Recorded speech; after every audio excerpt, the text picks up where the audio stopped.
কাচ্ছি বাঁধা হলো। খাদেমদেরকে বললাম এবার কাচ্ছিটা আমার পিঠে উঠাই দেয়। খাদেমরা বলে হুজুর আমরা আছি তো আপনার খেদমত করার জন্য, আমরা নেবো কাচ্ছি। বলে না, তোরা আমার খেদমত করেছিস ভালো, কিন্তু আজকে যেখানে রওনা হয়েছে সেখানে খাদেম নিয়ে যাব না, নিজে খাদেম হয়ে যাবো। কাচ্ছিটা আমার পিঠের উপর উঠাই দেয়। বলে হুজুর কাচ্ছিটা পিঠে নিলাম। ওই মহিলাকে গিয়ে বললাম, মা আপনি সামনে হাঁটেন, আমি পেছনে পেছনে হাঁটছি। ওই মহিলা সামনে হাঁটছে, আমি পেছনে পেছনে হাঁটতেছি। হাঁটতে হাঁটতে হাঁটতে ওই মহিলার ঘরের দুয়ারে আসলাম। মহিলা ঘরের দরজায় আঘাত করলো। ভেতর থেকে ছোট ছোট বাচ্চারা ডাক দিয়েছে, কে? বলে আমি তোমাদের মা। ঘরের দরজা খুলে দিয়েছে। আমি দরজার চৌকাঠে কাঠটিটা নামিয়েছি।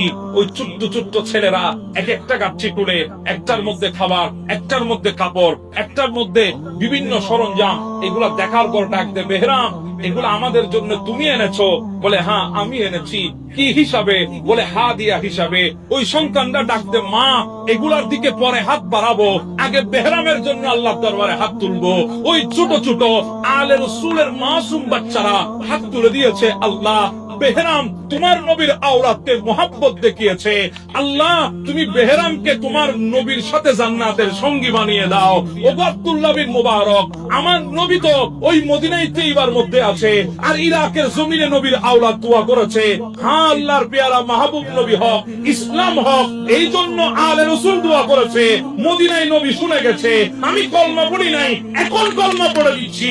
আমাকে বলেন না লা ইলাহা ইল্লাল্লাহ মুহাম্মাদুর রাসূলুল্লাহ বলে কলমা পড়িয়ে দিয়েছেন। সেই বেহরাম, সেই বিধর্মী আলে রাসূলকে মুহাব্বত দেখানোর কারণে সেকেন্ডের মধ্যে আল্লাহ জান্নাত